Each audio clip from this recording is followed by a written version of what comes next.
Economic assistance is making Ukraine's resistance possible by supporting the home front, funding critical public services, and helping keep the government running.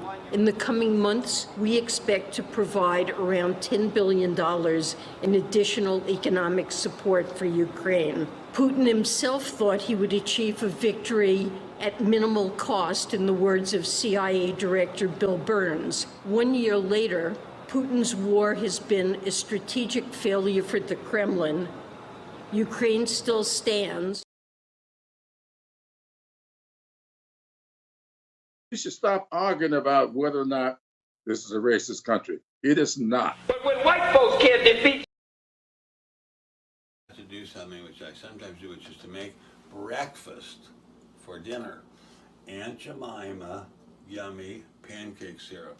Now this used to show a large African-American woman chef, but because of the inherent racism of Americans' corporate culture, they decided to make it a white person, or maybe no person at all. But I preferred it when it was a black person, showing their incredible skill at making pancakes. So God bless you all, and have a good. Do you know that we owe Ukrainians reparations for building and defending this nation? Oh, my bad. I meant to say Black Americans. Notice how there was not one study, not one hearing needed before sending billions of dollars to Ukrainians, nor any other group. Yet, when the topic of reparations for the descendants of American slaves is mentioned, we get told a motley of excuses. And I know some of you want to blame the Republicans, but it is for the Democrats that Black Americans vote 85 to 95%. And the Democrats have been complicit in their neglect of Black Americans as well. Maybe it's time we elect politicians that are actually going to fight for us. Maybe it's time we do something different, something better. Join me in getting us not just better, but the best. Join me in this fight. Thank you.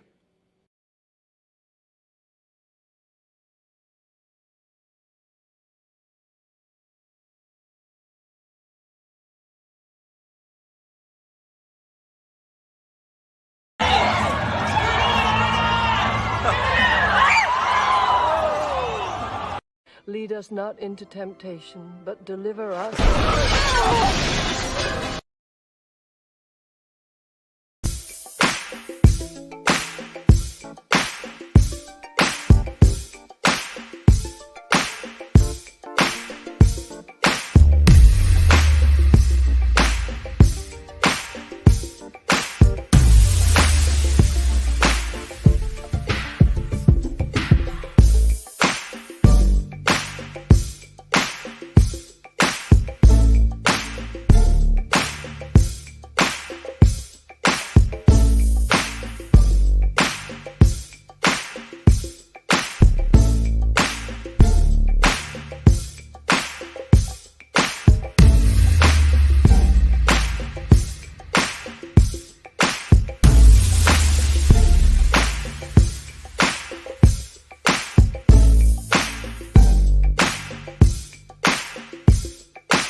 Tired of being censored on social media? Join 60s.net. It's black owned, black operated, and black moderated, and we make sure it stays a safe space for us to talk about all things black culture. We also got some cool gear like the FDM cotton crew neck, the Fearless Ancestors tee, hats, and more. Check us out at 60s.net.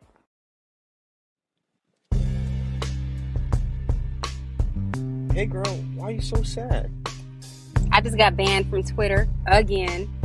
Should have been on 60s.net. Ah.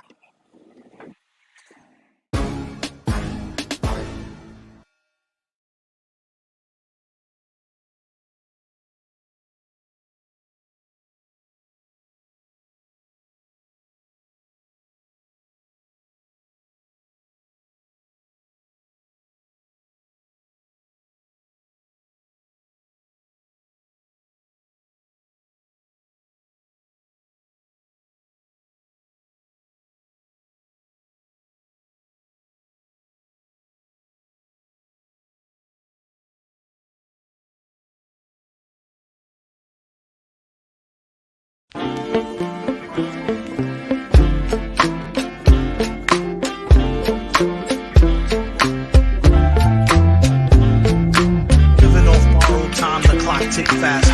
That'll be the hour they knock the slick blaster. Tick dastardly, a monthly with sick laughter. A gunfight and they come to cut the mix master. And living the true gods. Giving y'all nothing but the lick like two broads. Got more lyrics than the church got ooh lords. And they hold the mic at your attention like two swords.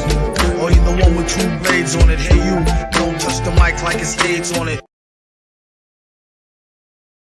All right. Welcome once again to the beatzillapdx official show. I am your host, beatzillapdx officially, and this is the weekly wrap up right here, Friday. And you know how we do. So hopefully everybody is doing well. I see I see we got people in the live, but they're not in the chat. I see Judah Queen in the house and Keith Prince in the house. Welcome. And as we are getting rolling, we got some things to talk about tonight. Very interesting. We've been talking about societal indictments. Deneen Soul, Black First, welcome. Societal indictments. And so we're going to have to talk about that tonight. But first, if you could, please hit that like button. And if you can, share this video out. Send it on your Twitter, on your Facebook, your 60 account, your Melanated People account, or whatever you are on, your social. Go ahead and send those on out. And or text it, or even email it. So go ahead and do that. And if you want to enter into the chat and you are watching and have yet to say something in the chat, well, you can't because you haven't subscribed. But if you want to, go ahead and subscribe, and then you'll be able to interact with everybody here in the chat and get it in. Sun kissed by the Most High. Welcome. Cynthia Newman in the house. Welcome. One Who Cares. Good evening.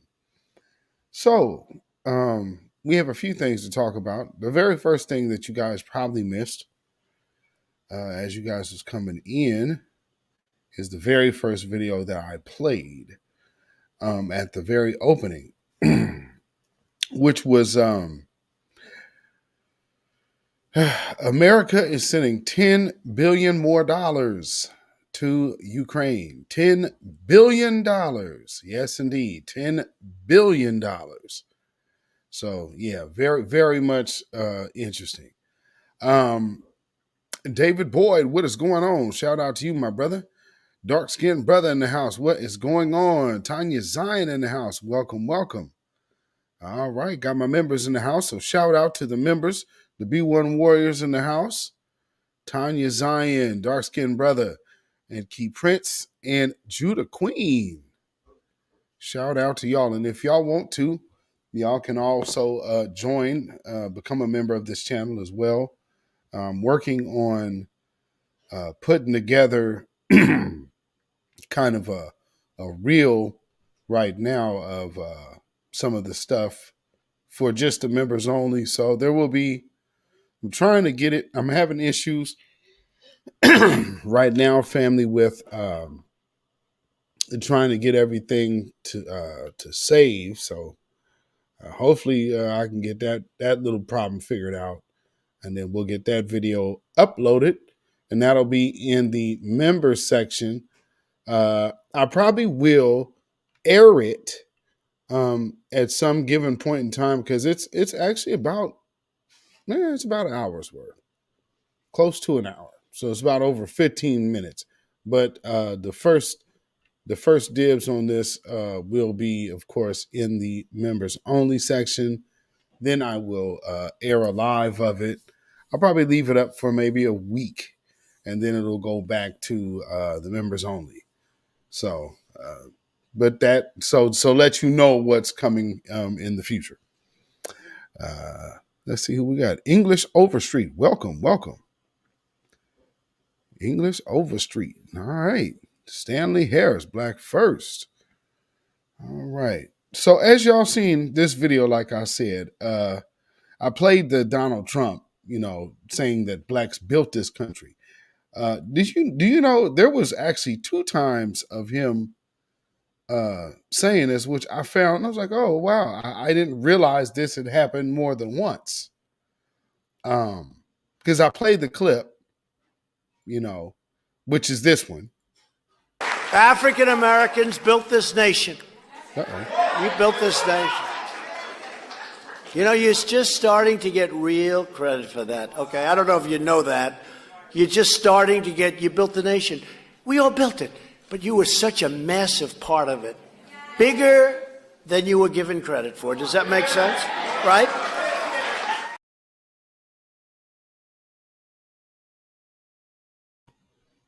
Yes, indeed. Oh, yeah, like Cat. Welcome, my sister. Welcome. We are now officially international. Yes, indeed. Let's see. So the other video that I came across was this one. And this was I just came across this recent kind of random. It's like, oh, wow. Well, look at that. So check this out. After years of building up other countries, we are finally building up our country, standing up for our workers and fighting for our forgotten communities. The first and highest duty of government is to take care of its own citizens. African Americans built this nation through generations of blood, sweat, and tears. And you, like all of our citizens, are entitled to a government that puts your needs, your interests, and your families first.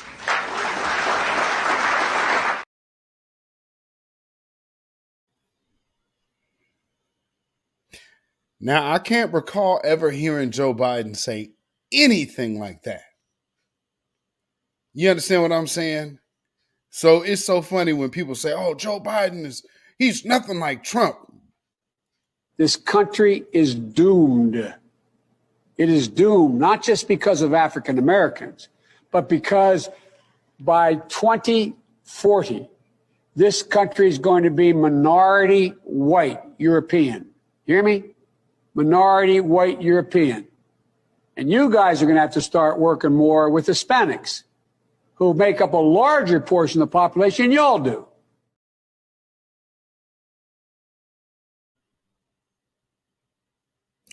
So, as y'all understand what we are going to be talking about tonight, I know some, other people will be touching on different aspects of the same subject. But again, this is kind of order of the day, because we have a lot of suspected white supremacists going blatantly off code. So we have to kind of key in on that and hone in on the message of what is being said and sent, because you're not hearing this by accident. There is something going on here. And I'm glad that this time around, the grassroots, the family, the voices, all of you are like, you're on it. You are catching it. And you're understanding the connections that these people, family. Do you realize, let's see, whose family is that? I believe it is. Oh man, I just read a article of. It's so unfortunate that we have so many of our family out here uh, ending up deceased by way of the police. But the particular family, I believe it's Tyree Nichols. I believe it's Tyree Nichols' family that is talking about they ain't forgiven. And I'm glad that they are not. I'm hearing that more and more often that they are not on the forgiveness train. And I ain't mad at them. So that's the one thing that is also starting to change. The language of our position where we're being harmed. You're not hearing people running out and say, oh, you know what? I believe it's the Buffalo. The Buffalo, the people out there in Buffalo, I believe it's the family of the fallen out there. And none of them are down with Project Forgive. You know, there was one woman that even had a Bible, but she still wasn't even really on that. Lois Hub, welcome, welcome. So yeah, you're seeing a big shift happen right before your eyes. And it's so funny. We have a lot of instance because if you watch my other broadcast that I put out yesterday, I did 2 videos. One of them is actually showing you a person blatantly going off code. A suspected white supremacist, blatantly going off code and, kind of saying what he feels and told this mixed couple what he thought and about their race mixing or potential race mixing. And that's what he was offended by. Now, in the meantime, they're talking about, notice the language. They're talking about their dwindling numbers. And in the video that I played yesterday, they're also talking about our increasing numbers. So they're talking about our increasing numbers and their decreasing numbers in the same conversation. Now, here's the other video that I played. And if y'all seen Tariq Nasheed's broadcast, he was talking about how they kind of want the good old days back. And again, what do we talk about here? We talk about generational systems of generational dominance. So they put these things in place. That's again why they don't want what they call CRT taught, which is just real history, minus all that extra stuff that we trying to throw in there. But check out Ben Stein, and I don't know if everybody got a chance to see this, so I'll play this little quick clip because I played this at the very beginning of the show. But check this out. Tia, to you in the house. Shout out to you. One of my moderators is here on deck. To do something which I sometimes do, which is to make breakfast for dinner. Aunt Jemima yummy pancake syrup. Now, this used to show a large African-American woman chef, but because of the inherent racism of Americans' corporate culture, they decided to make it a white person or maybe no person at all. But I prefer it when it's a black person showing their incredible skill at making pancakes. So God bless you all and have a good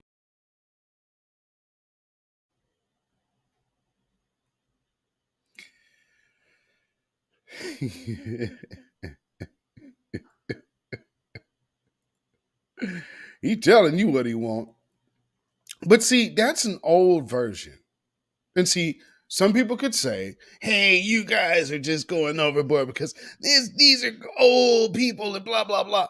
Peyton Gendridge was not old. Now he's talking about how he regrets it and whatnot. And, you can take that with a grain of salt. Maybe he does, maybe he doesn't.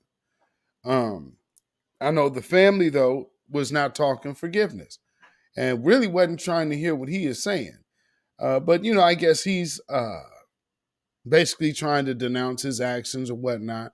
Don't know if, that was his sentencing, so that's not going to change anything. But so, yeah, it's neither here nor there. But he does actually still have federal hate crime charges too. So let's not forget that part. Because again, if he's doing all, oh, I'm so sorry. Yeah, because you got to go right before them feds and they might not be so friendly. So here's another little situation that happened at a Barnes and Noble bookstore for Black History Month. That's, nationally recognized, internationally recognized, actually. But check it out. I'm very, very offended by this book right here. This is anti-white racism. Anti-white racism, sir. I don't appreciate that. And this right here is black supremacy. Where is it? Yeah, I'm Black History. That's black supremacy. We got another one, Black History. Where's the white history? Where's the white history, man? Black supremacy. I am Black History. Right. Where's the white section? Is there, Well, this is for Black History Month. Do you have a white history month? Not at the moment. We go by month based on the pictures and all that. Currently, Black History Month. We need white lives matter too, Okay. Well, you can call corporate and ask them to implement that. They can talk to you from there. All right. Shoot, man. What's up with all this anti-white racism going on? This is anti-white racism. Folks. Is he kidding? Look at this. Where's the white culture? Where's the white culture, man? White lives matter. Come on, man. White lives matter, sir. This is black racism. Sir, I'm not going to respond to anything you say. Have a good day. Sir, this is... Anyway, Okay.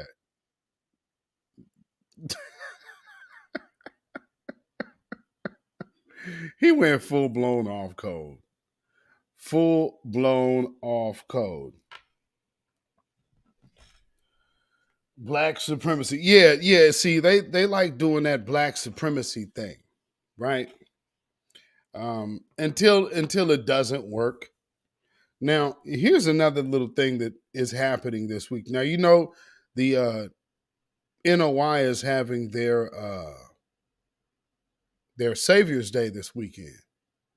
So their Savior's Day is Saturday, I believe. It's just going, well, I think starts today throughout the weekend. So the minister will be speaking and whatnot. So he speaks this weekend. Actually, I'm interested to see what he has to say. That should be good. I believe it is the War of Armageddon has begun. So that should be interesting. But this next story is coming out of New York because there's an event happening this weekend. Of course, it's the closeout weekend of Black History Month, right? Well, there is the New York Post is reading New York to boost patrols over threats from extremist groups on anti-Semitic Day of Hate. Says the NYPD is ramping up its patrol of local Jewish centers to brace for potential National Day of Hate on Saturday. A leaked internal memo by the Police Department Intelligence and Counterterrorism Bureau says online extremist groups are instructing like-minded individuals to drop banners, place stickers and flyers, or scrawl graffiti as a form of biased so-called action against Jewish people. Wow. It says the hateful post warrant of anti-Semitic and white supremacist propaganda distribution and banner drops. Let's see. And that was from the Anti-Defamation League. It says, in a statement, the NYPD said there is no identified threats to New York City, but that out of abundance of caution, the department will deploy additional resources to sensitive locations, including houses of worship, throughout the weekend. We urge all New Yorkers to remain vigilant, and if you see anything suspicious, please call 911. Wow.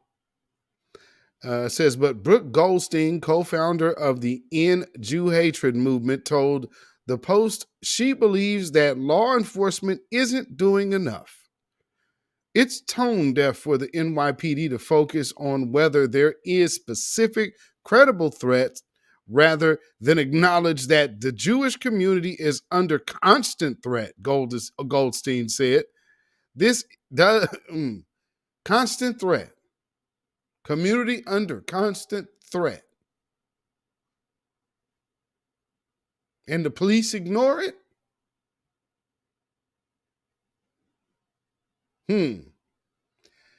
Well, I guess we can obviously say over here, we can relate to that, can't we? Always being under constant threat and the police ignore it? Sounds pretty much like us, actually.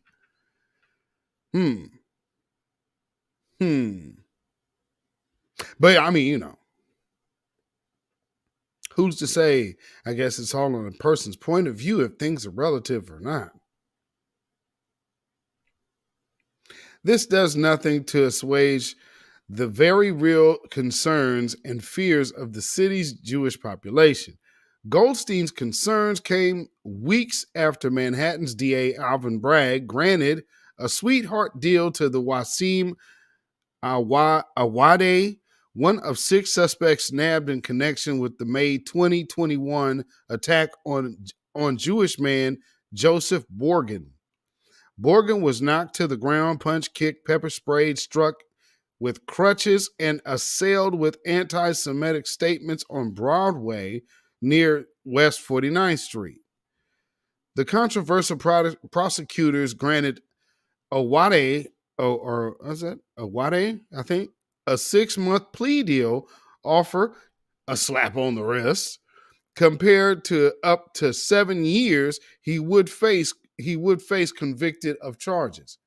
Well, that's plea. Most people get plea deals. That's not out of the ordinary. I'm just saying. Oh, and if convicted of the charges, including attempted assault as a hate crime at trial. So he avoided a hate crime charge. Well, I mean, hey, at least that was on the table. I mean, we can be called the blatant N-word and assaulted and not a hate crime. I mean, so I don't know. I guess it all depends on who you are or who you are not. Anthony Rivers, what's going on? So let's see. At the time, a representative for Bragg's office defended the deal, claiming Awade did not initiate the attack, but rather was the 6th person to join and left before it was over. While we are grateful for the vigilance of the NYPD and law enforcement, we are concerned that the prosecutors like Manhattan DA Alvin Bragg cut deals with perpetrators of hate crimes. They are signaling that it's open season on the Jewish community.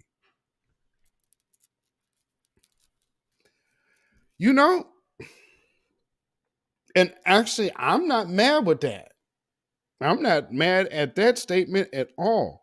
What should happen here is our black leaders, our black politicians, they should be talking like that, shouldn't they? When things happen to us, they should be talking and acting, and not only that, but pressuring law enforcement to protect.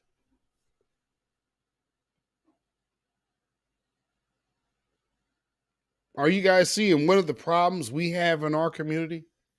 Which it's not like we didn't know.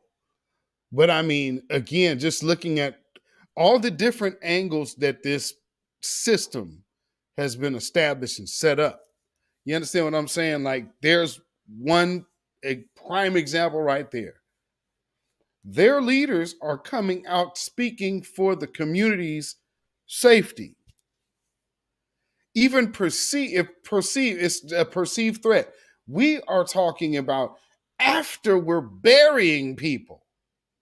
We want to go ahead and get a law passed. Well, we don't know if we can get this. This is not even an action that has taken place yet. And yeah, this is getting attention. So, that's just something to take note of. Now, something else about this day of hate.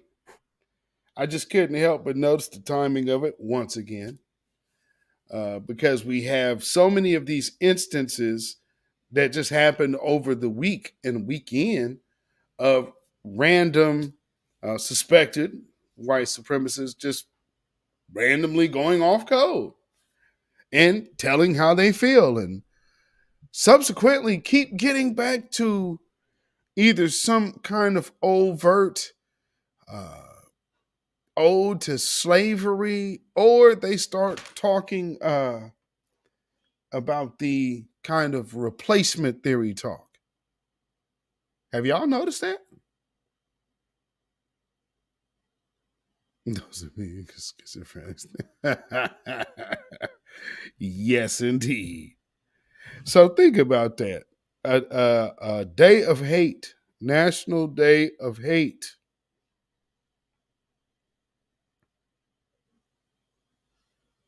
Now, they're making it about anti-Semitism, right? Is that really what it is? I mean, of course, that's where they're going.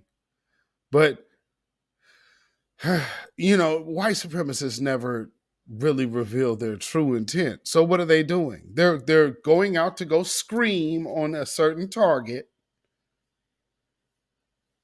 But what's the intent? So that's something to keep in mind. Seeing what they're talking about. Oh yeah, we're anti-Semitic. Yeah, that seems very telegraphed. Pay attention to your black churches this weekend, family. That's where you probably want to start paying attention to. Because they're anti-Semitic. Yeah, day of hate in this country. Yes, don't get me wrong. There's been times where they've been harassing the Jewish community as well. So not saying that has not happened. What I'm saying is, black folks, you need to be on alert yourself this weekend. Because, these are people who look for soft targets. So, let's conduct ourselves accordingly. Now, let me see. Is this the... So, yeah, if you, take a look at that they actually... New York City, this is real. Like, so they're honoring that this is real. Now, here's something else that's kind of interesting about this story. This was revealed by the counterterrorism unit.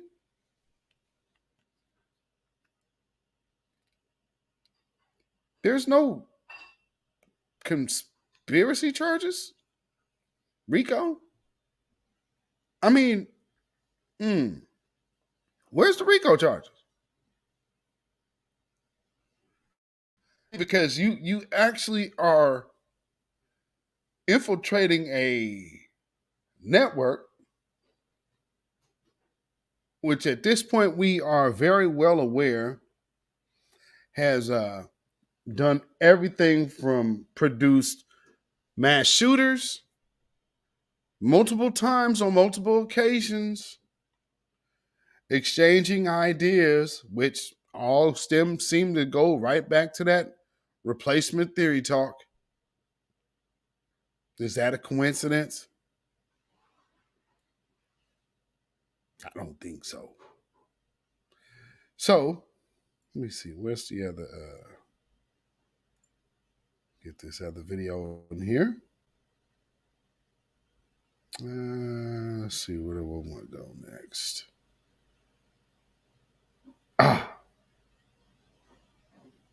Okay. Let's go right here. So this, I know y'all probably hearing this and this is popping up. I believe this actually is from a year ago, like Meet the Press or something. But this is Ann Coulter talking about our plight as foundational Black Americans. And then every other group that's kind of getting on it. But check it out. We're going to walk through this real quick.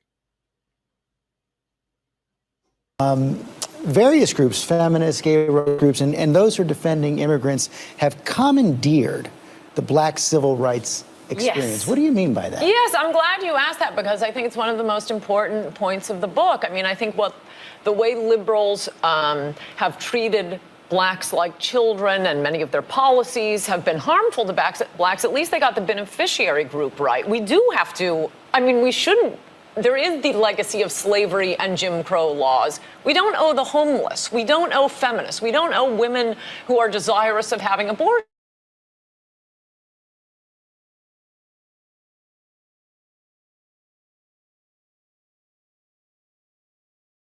But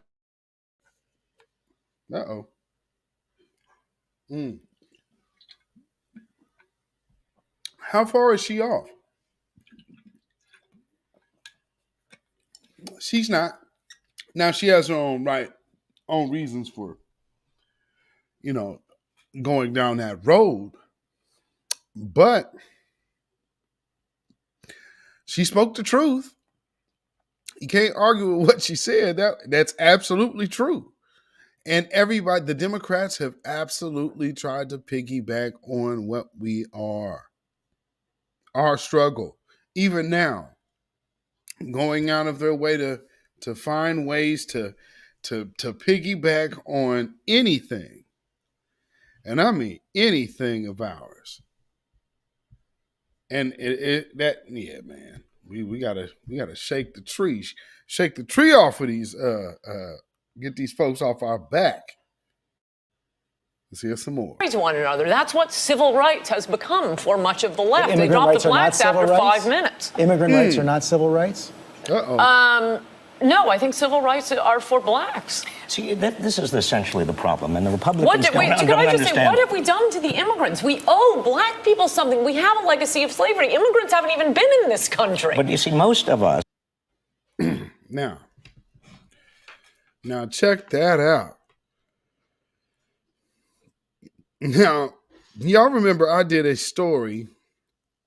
I believe that was one of the news breaks about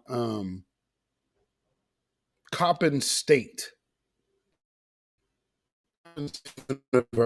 Well, earlier today, Edwin Flores out of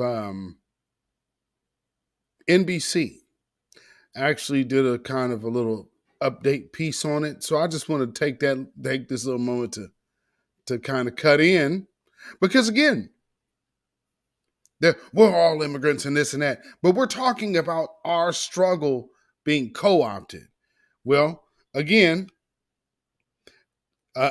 historically Black university has a Latina as the face of the university.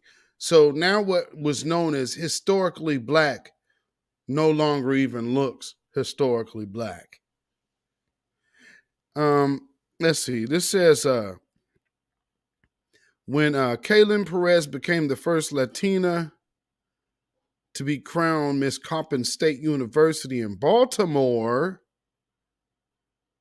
one of the most blackest cities in America, she was thrilled. She had been named the university's Miss Sophomore and Miss Junior previously and was eager to continue representing the school with pride as the 91st Miss Coppin State University Queen. Old grandma in the house, Jersey City in the building. Welcome, welcome. And DL, I see you. It says, but after a TikTok video she posted went viral, she received backlash, including harassment from online critics who said the role should be given to a Black woman, since Coppin State University is a historically Black university known as an HBCU. Who can disagree? I mean, that is something that is, again, even the ancestral tie to HBCUs, at least couldn't that, if people just love symbolisms, how on earth do you give that one up? With all the symbolism people be into, it's a historically Black university. How is anybody other than y'all representing the face of it? That makes no sense. But nonetheless, Reginald Jeter in the house. Welcome, welcome. It says, I never considered stepping down, Perez told NBC News. She applied for the high-profile role knowing she might face some backlash. So basically, damn y'all, I'm here to get mine. I'm finna get mine in. Ain't that what we saying? Somalia against Pan-Africanism. Welcome, welcome. Serious question. Why don't Latinos build their own schools? They're good. Well, see, you know what? You are speaking to a plan of replacement. See, there's where the real replacement is happening. Rhonda Smith in the house. Welcome, welcome. Y'all see what I'm saying? That's the real replacement's happening right there. Let's see. Backlash. But she ran unopposed and was officially crowned in October. I stayed firm in my decision of continuing to serve my institution that has poured so much into me the past 4 years. Now, that's the other thing. She's unopposed. So I'm looking at these things as that's one of those administration, one of those administrative type of deals. That's probably an organization, all them sorors and organizations, because I showed y'all the video of all those other HBCUs big up in this thing. But now it's kind of making sense, because now you have, during Black History Month, a lot of these HBCUs doing Afro-Latino History Week during Black History Month at these schools. So these things are happening. But like I said, when you see it, it's by design. So it just goes on to read a little more. Let's see. I'll stay around about Zen, blah, blah, blah. I wanted to get another. I think that's the last quote from her. Okay. Let me see. Let me read this. Dozens of videos and posts on other platforms such as Instagram and Twitter also surfaced, raising larger questions of representation, race, and legacy, and debating whether a non-Black person being crowned contradicts HBCU culture. Hell yes, it does. Perez, who turns 23 on Saturday, said that the backlash online escalated as some of the comments turned vulgar, and some even suggested she harms herself. Perez took to Instagram to address the controversy and issued a statement. The post received more than 1,000 comments with divided opinions. They're going to have to start removing Black in titles now, the one commentator said. You actually might have something going on there, though. Because think about that. A historically black university, if you change the framework of that title, are you now not changing the historic implication of it? So you're trying to remove what's historically black by way of infiltration. Just pay attention to that. So let's hear more of the on point white woman right here, Ann Coulter. Are either immigrants or are the descendants of immigrants, and Well, we everybody understand is. that not everybody. There are Native Americans in, but we understand in this. And foundational black Americans, we are also not slaves, or are we also not immigrants? We are foundational to this land and country.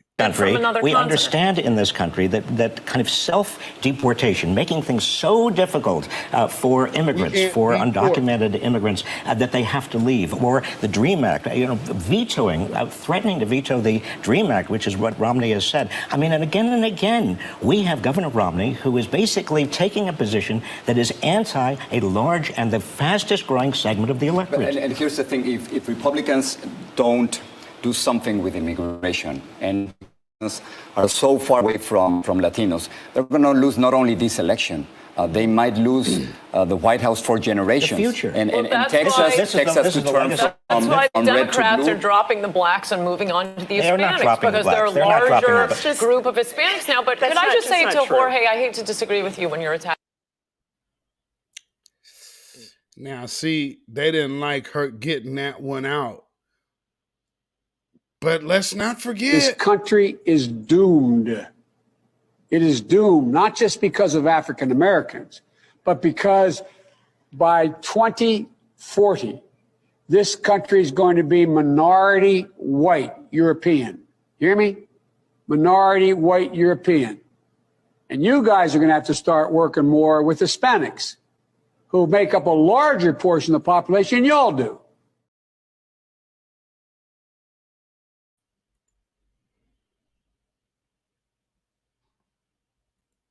I'm not always going to only talk about what we can do for black people. So I'm not going to sit here and say I'm going to do something that's only going to benefit black people. No.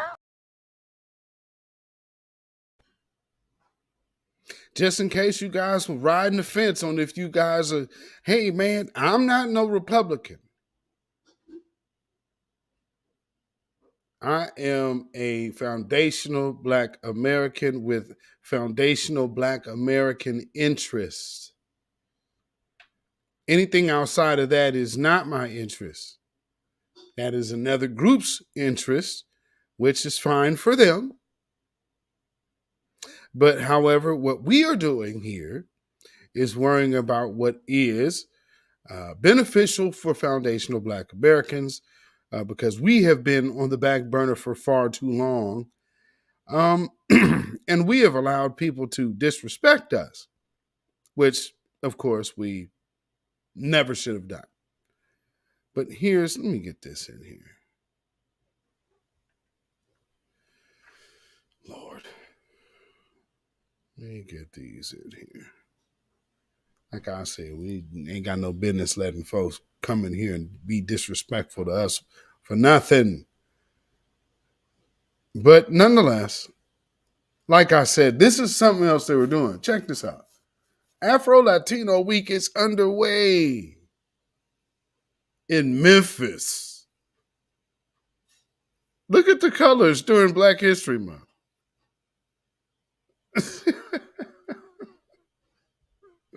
And then the other Black History Month contribution.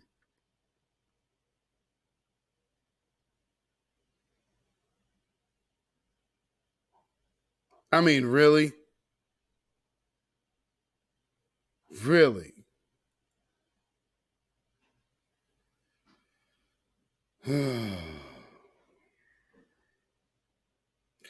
So we also have these other individuals. If you've noticed here lately, there are a lot of these Arabs and some of these Indians that are either going off code or just showing their blatant anti-black sentiments. But this person right here says, I have been blessed to live in this country for at least 30 years. I became a United States citizen in 2001. I co-founded a company before even becoming a citizen, and that has enabled me to support a family of 5. For somebody like me who is living the American dream with none of the, get that off there, nightmare. It has been a good bargain. In the meantime, though, people say we should be enjoying this type of entertainment.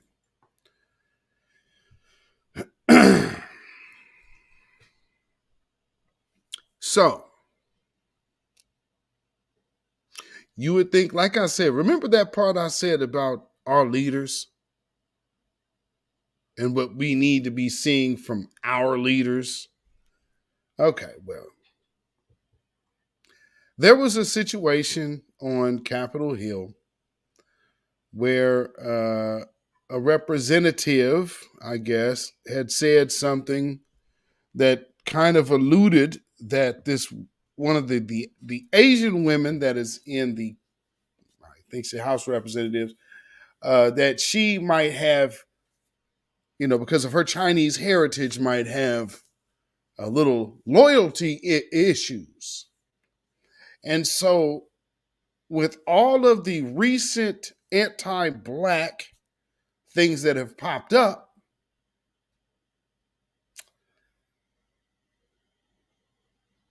this happens today.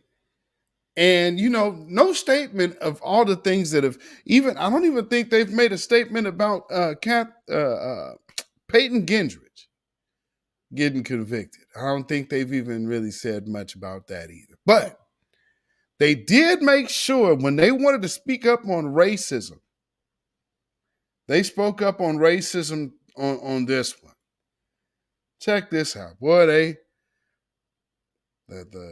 they put out an official statement. Congressman Stephen Horsford. Let's see. He's the Democrat from Nevada, chairman of the Congressional Black Caucus, issued the following statement. Last night, Representative Lance Goodman appeared on Fox News and questioned the loyalty of the Congressional Asian Pacific American Caucus chairwoman, Representative Judy Chu, indicating that she should be stripped of her security clearance simply because of her Chinese ethnicity. To be clear, a person's ethnicity is not indicative of their trustworthiness or loyalty to this country, and to suggest otherwise is inflammatory and racist. These words were inappropriate and antithetical to America's principles as a nation of immigrants.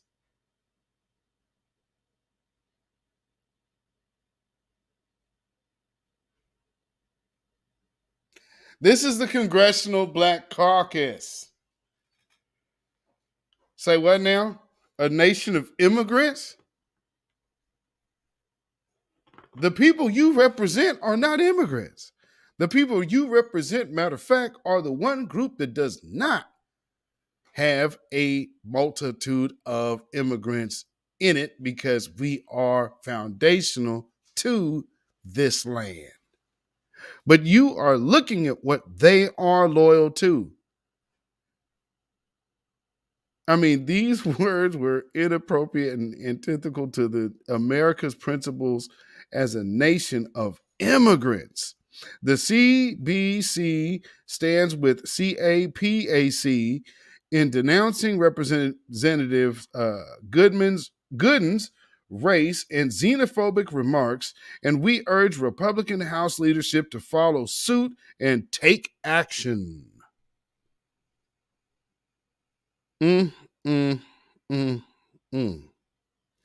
So that's who they are I mean, you, the Congressional Black Caucus. Then what are black people? I know most that says that most of them identify as being immigrant, not as being black. They have jobs representing black by way of skin color, but their allegiance is not to the soil. Their allegiance is very clear. Their allegiance is to immigrants.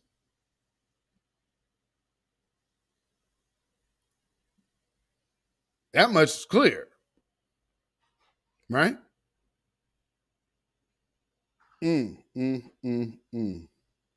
Yeah, Key Prince said, meanwhile, random balloons float over and across America.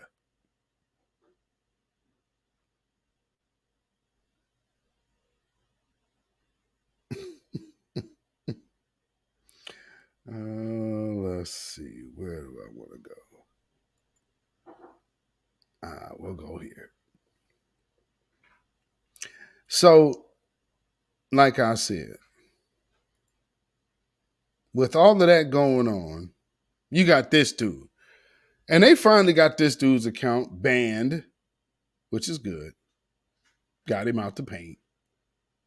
Now let's see Cardi B, because y'all seen that everybody been going in on Cardi B and what she had to say about it, which good, because she deserves.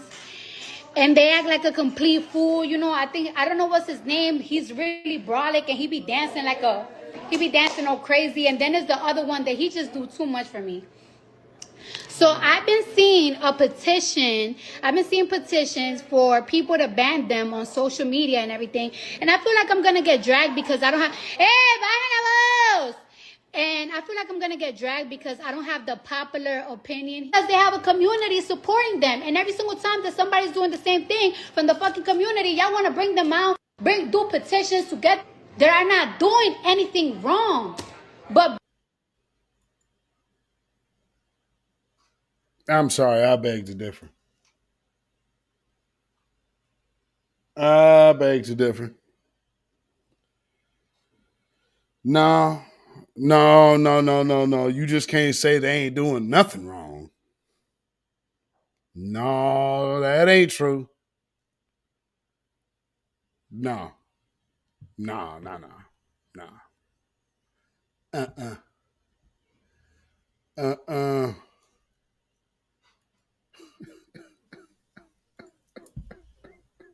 Being cheesy and corny. I'd rather they become rich. Look how Jake Paul became rich. Jake Paul used to do the most corniest content ever. His content was so corny and cringy. I never found it amusing. But guess what? You know, and it, I can't miss that neither. It's like the culture. Understand when this is the talk of a person who is comfortable with getting over on you. So the conversation that she is using is one of, okay, the hustle. Like, hey, this is the hustle. You know, I mean, you kind of knocking the hustle. What's wrong with you? Why are you knocking the hustle? I don't get it. Like, no.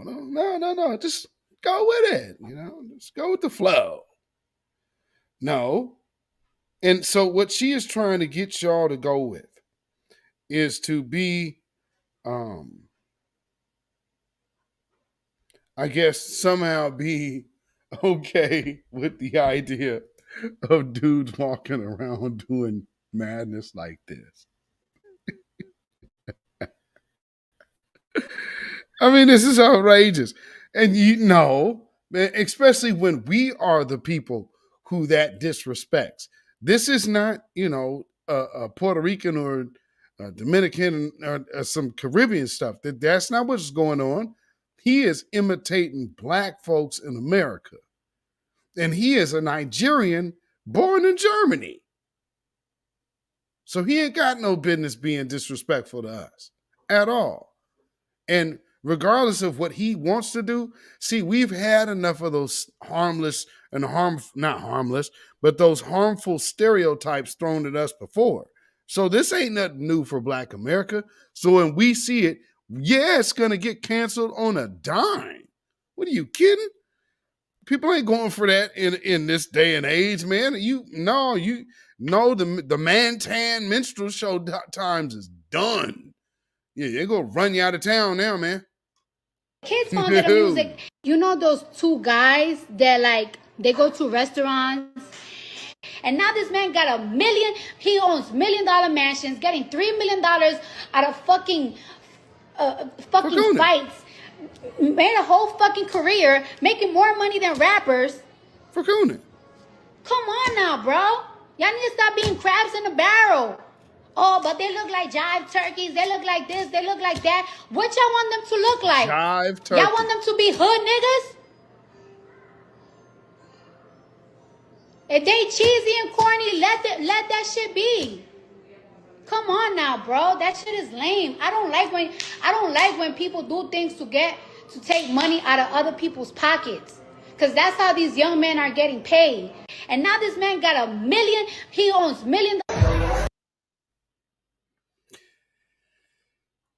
That little last part though. Wait, what was that part again?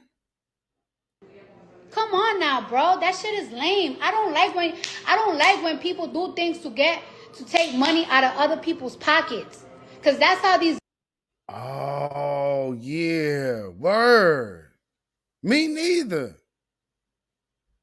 Man, I guess we see eye to eye on that one, huh? Because I mean, foundational Black Americans, we agree. We don't want anybody taking nothing out of our pockets, especially not no foot shuffling Uncle Tom such as this Sambo here. You see this? Do you see this foolishness? And somehow you done told yourself that this was cool. Yeah, that's what's up, right? Yeah, I don't think so. Nah, Cardi. But let's hear that again now. Ooh-wee. Yeah. Let's just hear that one more time. I'm gonna play that, and then I'm gonna just let you see that again. Go ahead. Yeah. Let's get it again. Come on now, bro. Y'all need to stop being crabs in a barrel. Oh, but they look like jive turkeys. They look like this. They look like that. What y'all want them to look like? Y'all need to stop being crabs in a barrel. Oh, but they look like jive turkeys. They look like this. They look like that. What y'all want them to look like? Y'all want them to be hood niggas? If they cheesy and corny, let that shit be. Come on now, bro. That shit is lame. I don't like when people do things to take money out of other people's pockets. Because that's how these young men are getting paid. And now this man got $1 million. That's how they're getting paid, because what? Shuffling and scratching and bootlicking and buck dance. Oh man. And that's what she over there co-signing. Shuffling and scratching and bootlicking and buck dance. Makes no sense to me. I'm sorry. We can't do that. No, Cardi B, we just simply cannot. Copper Queen K says, stay out of our business card.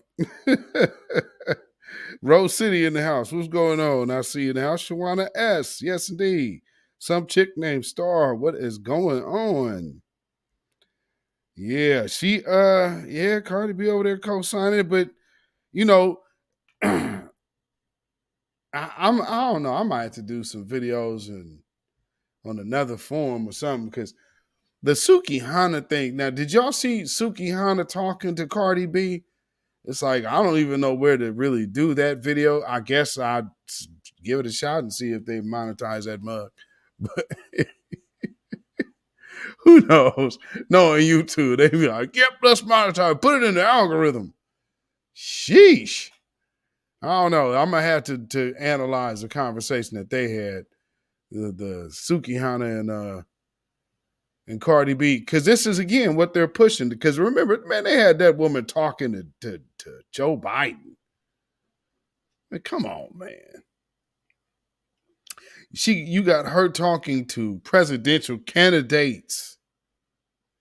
In the meantime, we got people, remember how they was doing Marcel, but this is what we You got. should stop arguing about whether or not this is a racist country. It is not. But when white folks can't defeat shuffling and scratching and bootlicking and buck dancing. I'm telling you.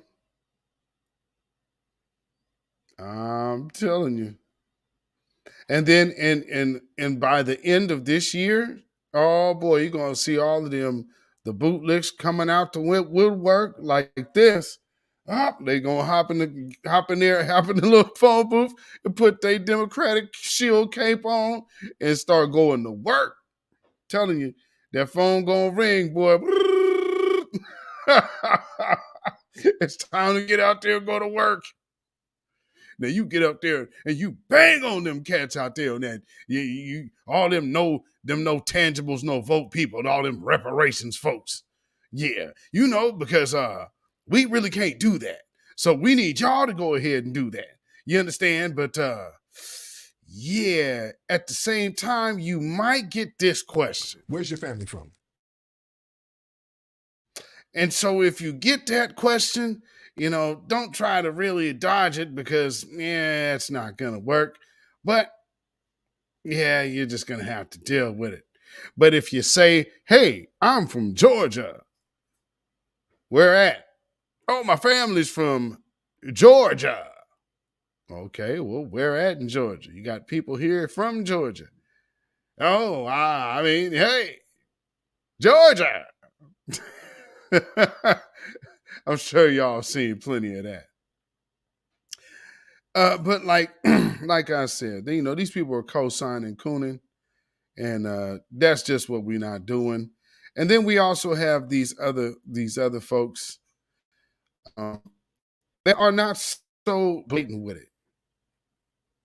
They're not so blatant with it.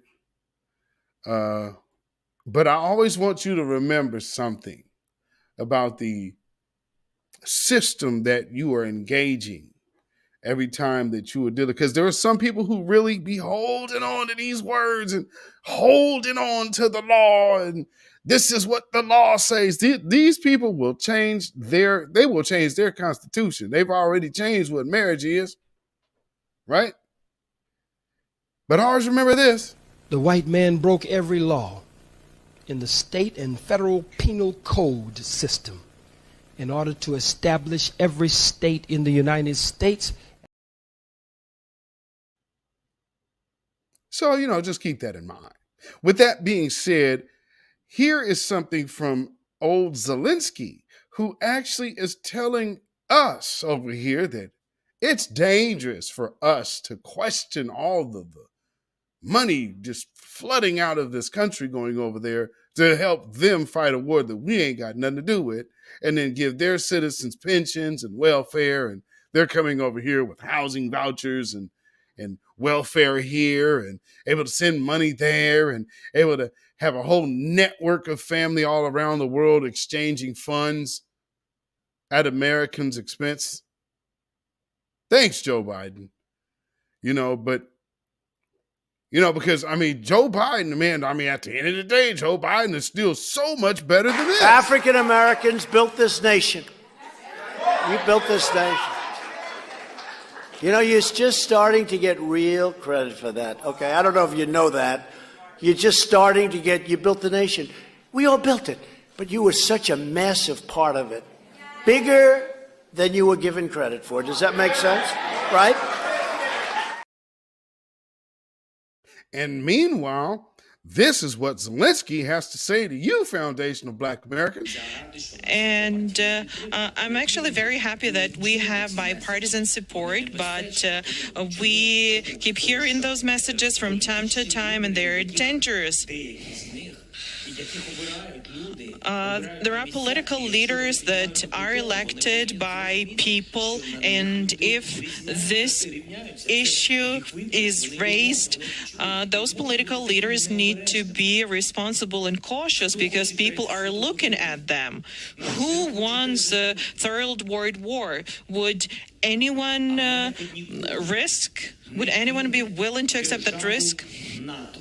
The U.S. is never going to give up on the NATO member states. If it happens so that Ukraine, due to various opinions and weakening and depleting of assistance, loses, Russia is going to enter Baltic states, NATO member states, and then the U.S. will have to send their sons and daughters exactly the same way as we are sending their sons and daughters to war, and they will have to fight because it's NATO that we're talking about, and they will be dying, God forbid, because it's a horrible thing.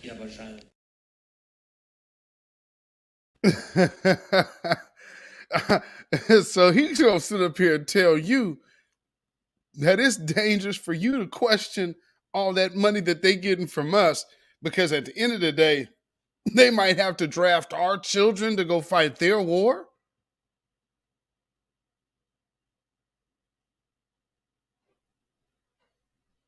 The arrogance of this guy. The arrogance of this guy. You can't be serious. Family, what the hell does this country have going on with Ukraine? Just something that you should probably seriously start looking at, like, this doesn't make sense. You feel what I'm saying? Like, what's this about? Because he sounded really bold, like, hey, well, I mean, if you don't give me the money, I mean, shit, you don't have to send your kids when they'll be out here dying. I mean, shoot, they going to send your little black kids over here because you know who they're going to put on the front line.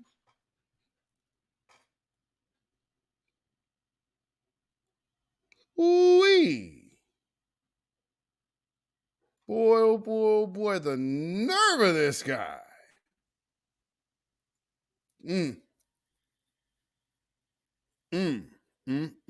What y'all think about that? What do y'all think about that?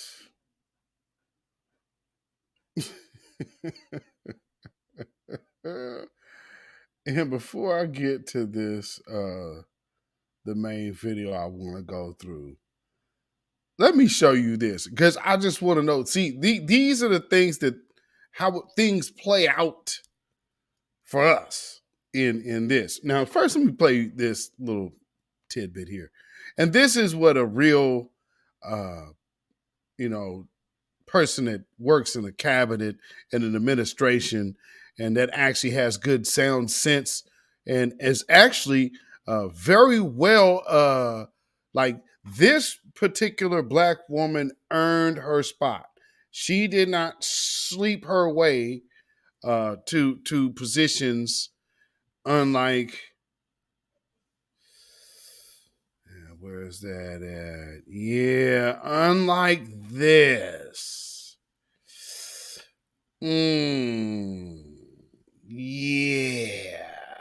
Yeah. So,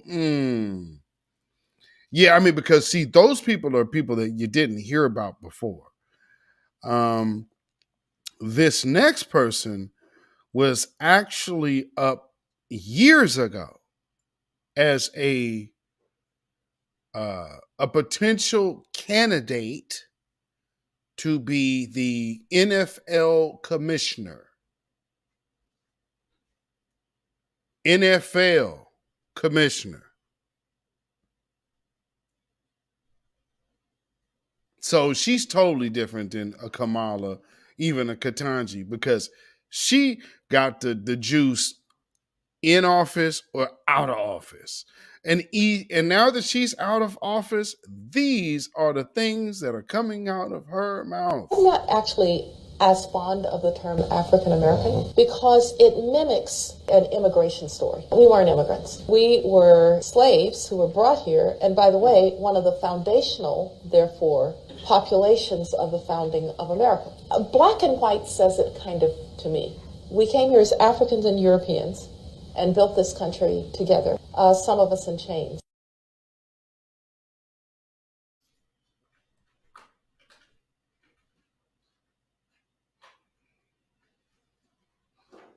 Mm. And this is what we got now. Every day, Joe Biden and I talk about and work together with our partners like former leader Hoyer, current leader Hoyer, to lower the cost for the people of our nation, because you are a leader. For working families, we have reduced heating and electricity bills. So folks have more money in their pocket to buy things like school supplies, replace the dishwasher, or take a family vacation.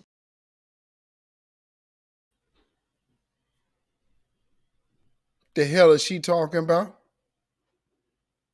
Whose electric bill done went down? Anybody in the chat? Can anyone say that their electric bill has went down in its time? Tori and Ray Reloaded, what's going on, my brother? Black First. Can anyone say that they have experienced a huge decrease in their electric bill? The hell is she talking about? It's like you must have been worrying so much about Ukraine's financial situation that you got things confused, because that is not America. What country is she referring to? That ain't here. Like, what is she talking about? Well, this administration didn't. No, you didn't. Did you not get that memo? Or are you just coming out here to just straight lie? Well, maybe I'm thinking she's gotten America confused with Ukraine. Clearly. Or either it's just shuffling and scratching and bootlicking and buck dancing.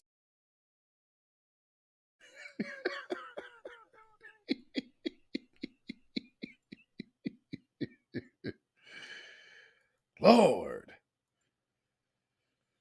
Whew.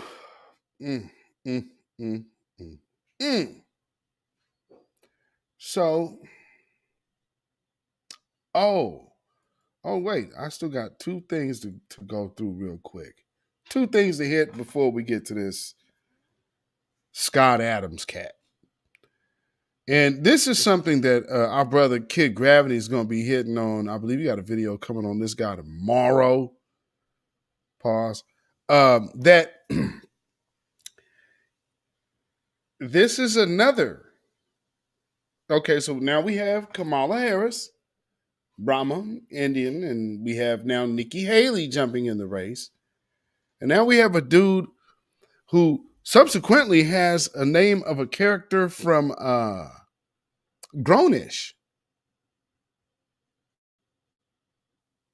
I think lay at the feet of the federal government, actually, in the United States. Executive Order 11246.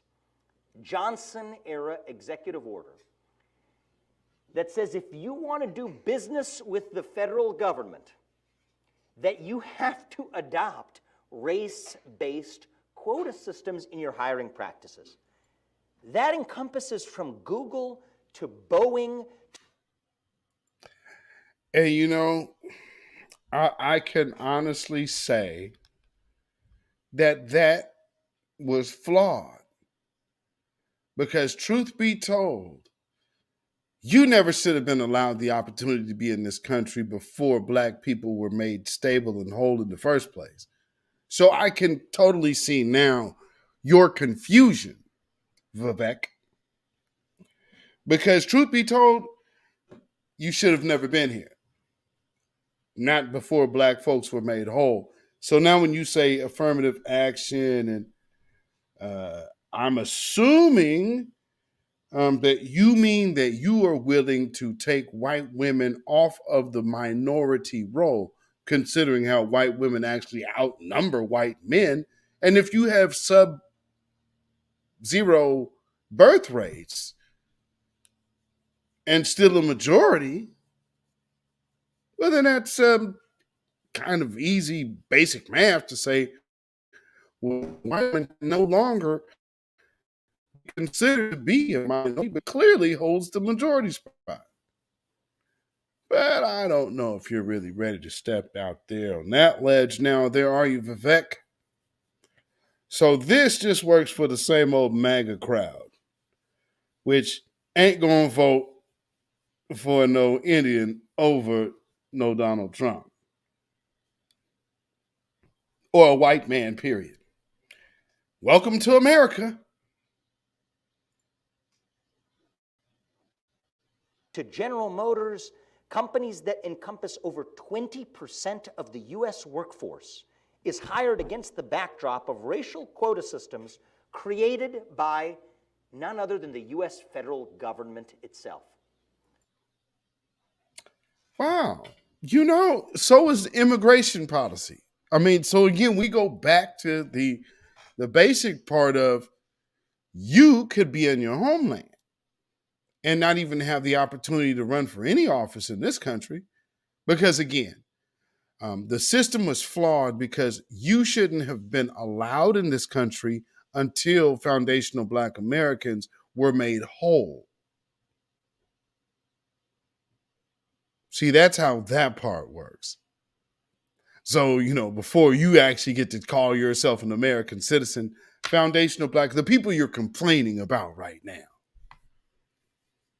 you know, those folks, when they were made whole, then, and it might not have been so much room for you to excel, because then you would have to compete against the American white person and then the American foundational Black American, and then the Native American, if they were put in their proper role and place, versus also being up under the thumbs. And then, you know, number one, being majority wiped out as well. But what are we looking at?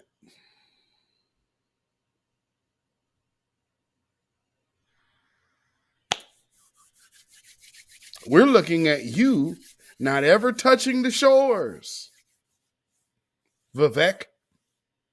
And you would have to deal with whatever's going on in your country. I mean, you know, who knows what that is? I mean, I know what is it, NAFTA? That agreement sure seemed to help y'all. So while they were shutting down Black jobs over here, flooding Black neighborhoods with drugs, you guys were getting all the call centers.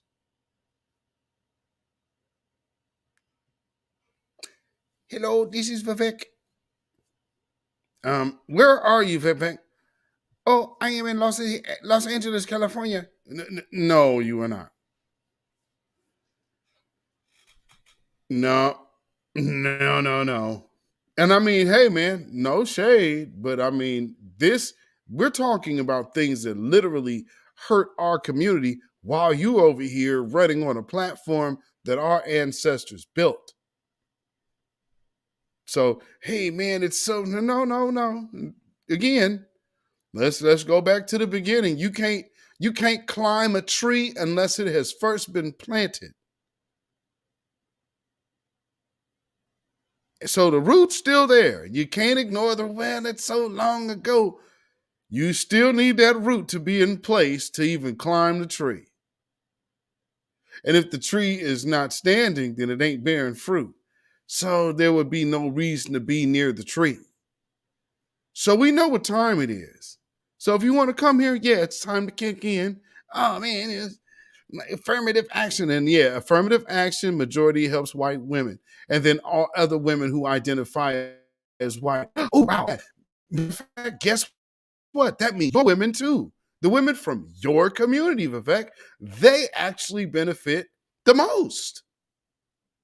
And if we look at the numbers of the Asian numbers in this country, because on paper you're still identifying as white. So you get to actually have duality, so it's working, and it looks like they're really jumbling the numbers. These white people saw up here and Asians here and blah, blah, blah, but you guys are literally splitting numbers.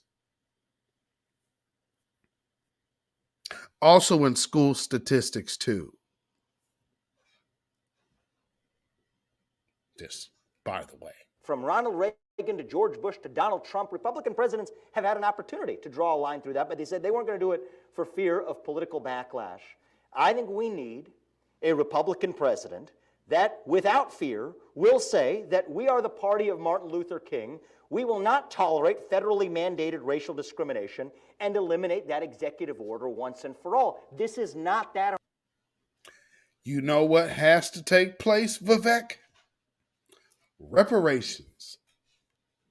Because, see, that puts an economic undergirding under this group that never should have been in this position at all. And again, you shouldn't be in this country until this group has been made whole. So the system is clearly flawed.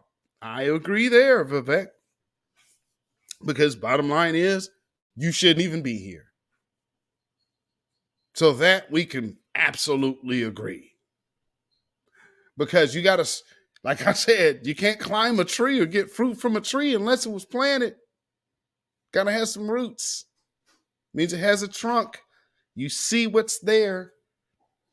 Black people ain't invisible. That's why I want y'all to understand about, like, even with this OMB thing, it's very important. But at the same time, it's always still going to be I'm white and I say so. Always remember that part. But yes, getting the classification is very much important. So getting foundational Black Americans, especially if you got Adolf and Freeman on there, then yes, foundational Black Americans should be an identifier for Black folks in America, period.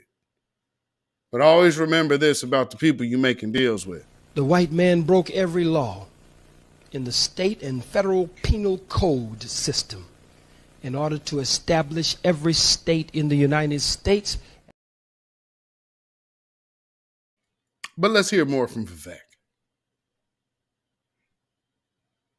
Hard. It's low-hanging fruit, it's easy, and it's the beginning of eliminating de facto racism in every other sphere of our lives. Not just anti-white racism or anti-Asian racism, which is where it begins, but a new wave of anti-Black racism in this country like I haven't seen in my lifetime. Growing up as a kid in Southwest Ohio in the 1990s, the reason is there's no better way to fuel racism in this country than to take something away from someone else on the basis of the color of their skin. And so whether it's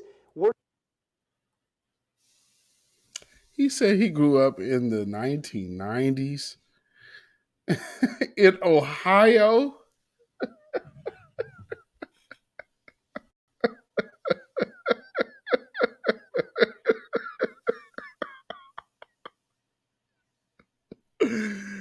Okay, I'm starting, and no offense, man, for anybody who might be watching, who might be of the Indian ethnicity or race, no shade, but the Indians that try to fake Black and try to act like they got some kind of history in, like, really dealing with Black folks like that. I was in Ohio and I remember this.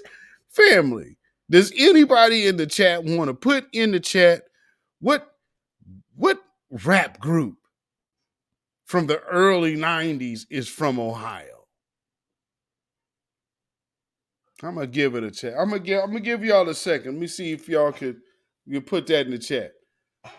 Family, who is the early 90s rap group from Ohio, from Cleveland?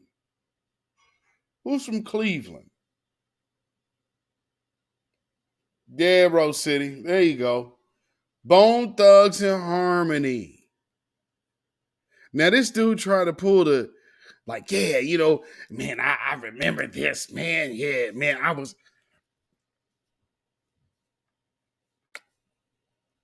It's the biggest month. What, are you kidding? It's the first of the month. What?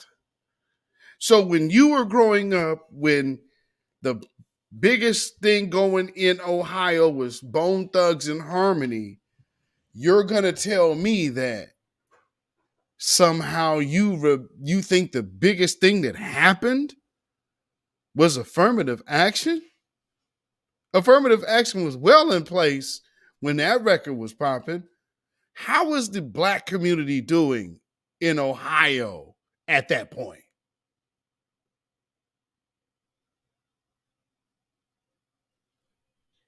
I mean, man, where East Side is at, man? Where East Side is at, man? Because East Side are from Cleveland, man. And I mean, like, yo, this, you're talking about early 90s when Bone was popping? Come on. Miss D in the house, I see you. I mean, these folks is tripping, man. Tripping. But let's hear he's about done. He's about done. About anti-white racism, anti-black racism, or anything in between. We need to revive that pursuit of excellence over de facto racism in America through that idea of putting merit back into America itself. Thank you. Really? Well, then don't you think they need to pay what they owe? Because if you want to, what better merit can you get than paying your debts? Anti-black racism. Yeah, he mentioned that on the end. He went through every other racism, and then I have been seeing anti-black racism. It hasn't been this bad. And I grew up in the early 1990s in Ohio. He seems to be another Bobby Jindal. I'm telling you, they are using the melanated thing. You know, they are he said pay up and self-deport.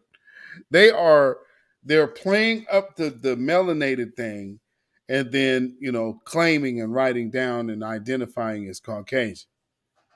You know, same as the Iranians and all these other Arabs out here. They all come over here. Oh, and they come around us. Oh, I don't. No. Even the Somalians, they write down white. Nigerians too.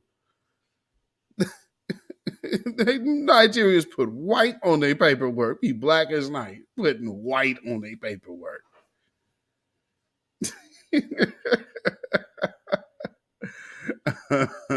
Unless they got like some kind of diplomatic status. Then they're going to put the other and put their diplomatic status there because they tied to one of these families that has all of this money because, you know, these corrupt governments over, like, man, family, have y'all met any Africans over here? Most of the Africans that I have met, especially in this city, are tied to their governments. I mean, I don't know what the hell y'all be talking about. Oh, the motherland, y'all be hating on. Man, some of them governments is just as corrupt as Chicago politics. The hell you talking about? Y'all be acting like dirt ain't dirty and grimy ain't grimy all over the world. Because it comes in a different way. It's like this.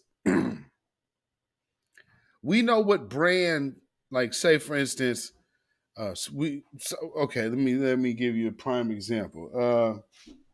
Okay, say for instance, I'm selling tea. I'm selling tea, but all teas ain't the same. So what I'm going to tell you is, I need to get you all of these different teas. You gonna have to What are you going to do? You are roped in and hooked in for the long haul. And these folks over here are basically pushing a line to get your well, I guess, you know, like the Jindals and the Kamalas. We started losing black-owned beauty supply stores in the 90s.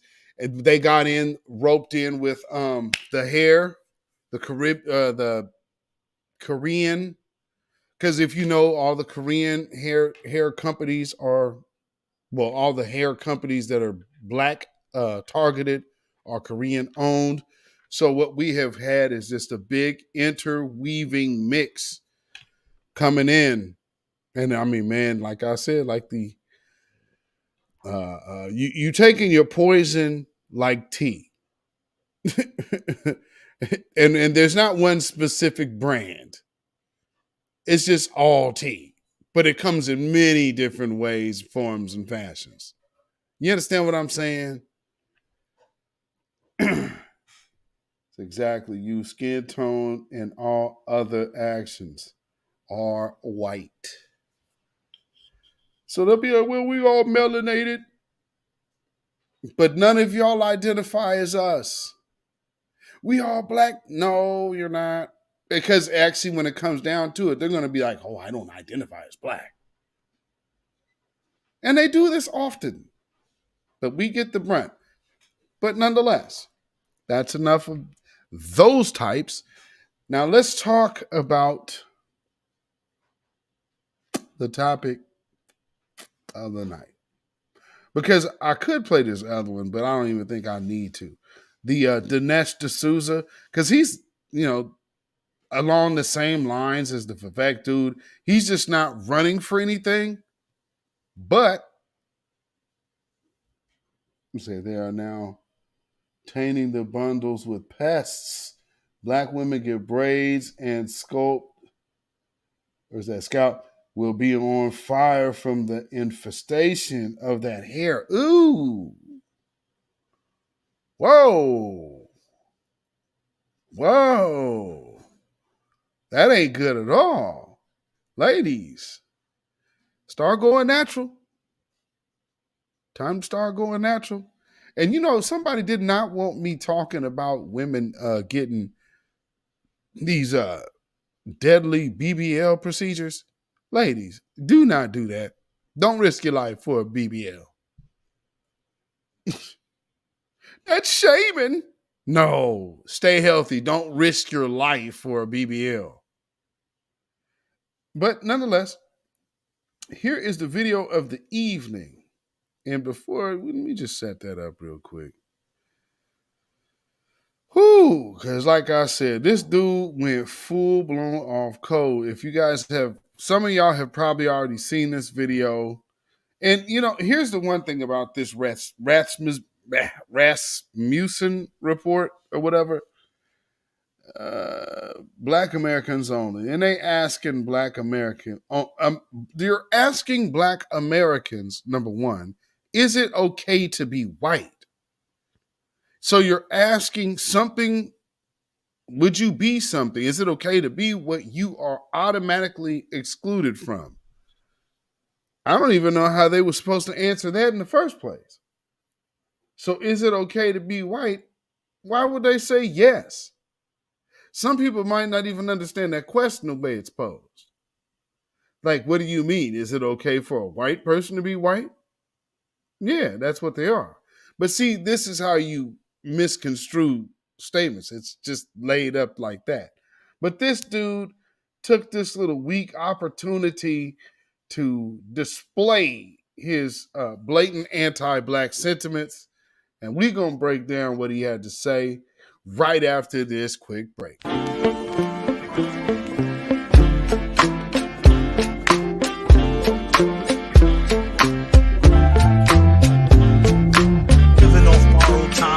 Tick faster. That'll be the hour they knock the slick blaster. Dick dastardly, a Muttley with sick laughter. A gunfight and they come to cut the mix master. And living the true gods. Giving y'all nothing but the lick like two broads. Got more lyrics than the church got ooh lords. And they hold the mic at your attention like two swords. Or you the one with two blades on it. Hey you, don't touch the mic like it's AIDS on it. CNG 215 said it's a leading question. Judah Queen said a Kenyan agreed with him on Twitter. Make it make sense. Wow. Well, nonetheless, this is the writer of the Dilbert cartoons that actually I believe Cleveland, the paper in Cleveland now, that one of the because he's not like as hot as he used to be. And I guess his rhetoric has been catching up with him. And yeah, so a lot of people have been dropping Dilbert. It sucks to be him, but you know, maybe it's just because he sucks. But let's hear Scott Adams for himself. Don't take my word for it. Let him suck himself before your face.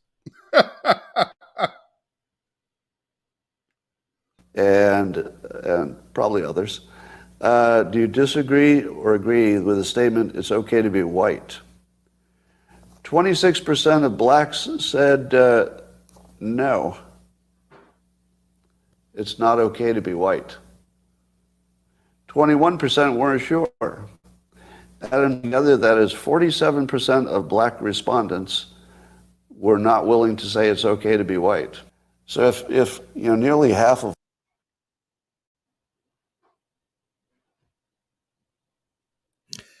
Now, again,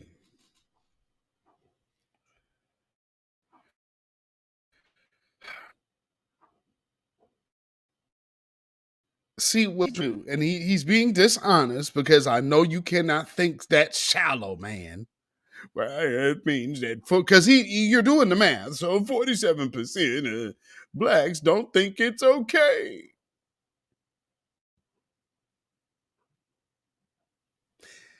Well, they're black. So why would black people think it would be okay not being black? Because isn't that the question? If I'm asking you that, don't you have to now first say, I wouldn't want to be what I am? To say, yeah, that would be okay. Right? I mean, to me, it says, oh, is it okay to be white? For me, hell no. Because I love being black. You understand what I'm saying? So that's how I perceive the question. I think this man knows that, but he's being dishonest because he has a reason and a purpose for being dishonest. all blacks are not okay with white people, according to this poll, not according to me, according to this poll. That's a hate group. That's a hate group. And I don't want to have anything to do with them. And I would say, you know, based on the current way things are going, the best advice I would give to white people is to get the hell away from black people. Just get the fuck away. Wherever you have to go.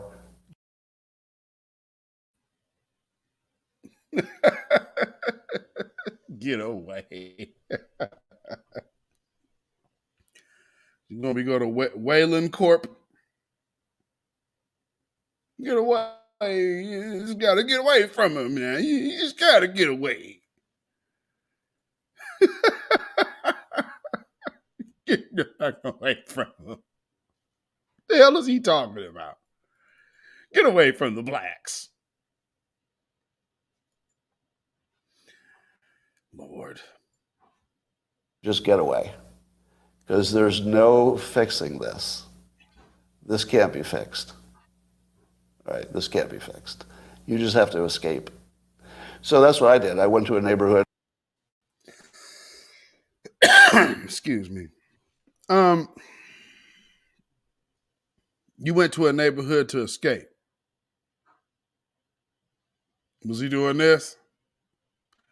Was he doing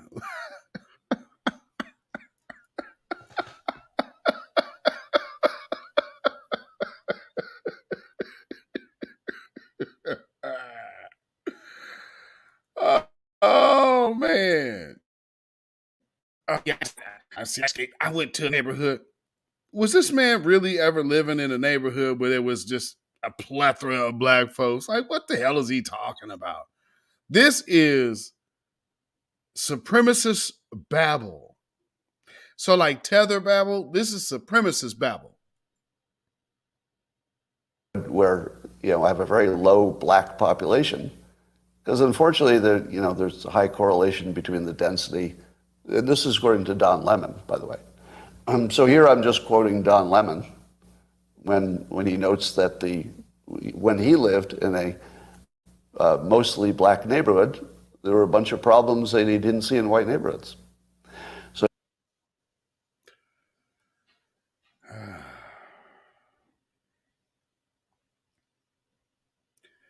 yeah, buddy, I don't think so, fella. You know, you're really trying, but Don Lemon said it, you know, and when Don Lemon said it, but yeah, and then you're going to take Don Lemon out of context because all of these black neighborhoods that have been freeways and that some of these projects existed because you had tore these people's neighborhoods up by eminent domain. And then the consolation prize was building project buildings. And then shut down all the economic situations that had a thriving middle class community. Like, come on, man. We're not finna do all of this. See, that's why that Vivek dude shouldn't be talking. And he want to run for office? No. We're affirmative. One of the things I would do is affirmative action. You know why every Republican person before you gets in there and realizes that you can't fool with affirmative action? Because it's what actually undergirds the white family. Because, you know, you as a white man can say, I'm a woman, and then you can get black woman benefits while your white woman gets white woman benefits. And the black folks and the black families get no benefits. And then you could pad your numbers by having immigrants come over here because, you know, you want somebody close enough that you feel comfortable with that you could still look down on, you know, because, you know, that's another reason why they don't want to be around blacks because we're uppity. But a lot of this has to do with where our stance is today. Basically not taking shit up off of them and demanding what we want. And then this pull-up summer era, pull-up era season has happened. The pull-up season era, you understand? They've gotten a full taste of what's really cracking out here. And so all of that, because again, if you can't rely on the police and the Coast Guard, what you got? Yourself. Now, they'll sit up there and show you all the tactical training and videos and all of this. But yeah, why are you doing all of that? Because that's a person that is a little fearful. You understand? even Don Lemon sees a big difference in your own quality of living based on where you live and who's there. No. That's based on white supremacy, not based on where we live. See that dirty ass tactic that he's using? And that's, again, like the other video, if you saw, with the, again, Black History Month moment, and this is over the course of I guess my last few videos, you're seeing white people going blatantly off code and speaking their mind, like this racist here. So I think it makes no sense whatsoever as a white citizen of America to try to help black citizens anymore. It doesn't make sense. It's no longer a rational impulse. And so I'm gonna back off from being helpful to black America because it doesn't seem like it pays off. Like I've been doing it all my life, and the only outcome is I get called a racist. Hooey, he must be from Portland, Oregon. The way he just sit up there, straight face, telling that bullshit, he reminds me of the people from here. Totally reminds me of somebody from here. Yeah, because in their minds, like not being abusive to black people is like, man, I've been helping. No, I didn't call you nigger. That's not the same. And in some of these people's mind, they really be thinking like that. I mean, shit, I remember working, this is like, I was about 19. And I was working in the bank. And this coworker, who I guess she figured she was going to talk to me like she was a supervisor, said, "What did you do? Huh? I'm doing my job." "Oh, well, I told you to. Why would you be thinking you telling me anything?" "Well, but we're co-workers." "Well, yeah, but you're a..."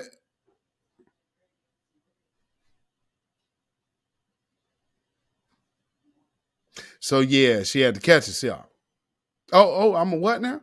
I wasn't gonna say anything. Oh no, honestly, I wasn't. Yeah. What's that gonna mean? Had called me on my phone crying later. "I'm sorry, I didn't mean to." Bullshit though. See, because the tears and waterworks and all of that could come out when somebody actually gets exposed and caught. She wasn't remorseful. She was just a good actress because she was trained to lie. See how that works? So went straight to the motions. So I say, living out here long enough, you'll be able to read through liars like, yeah, okay, I can see you coming from a mile away, sweetheart. Cult-like personality in the house. What is going on? Project Leroy in the house. What's going on, brother? Lord. So yeah, that dude just went and let it all out. He let it all out, did he? Like, man, just get the hell away from the blacks. Ain't nobody trying to be around your ass neither. But he's actually had a history of saying negative, like a recent history of kind of saying negative things about black folks. So it's not really so off that that's happening.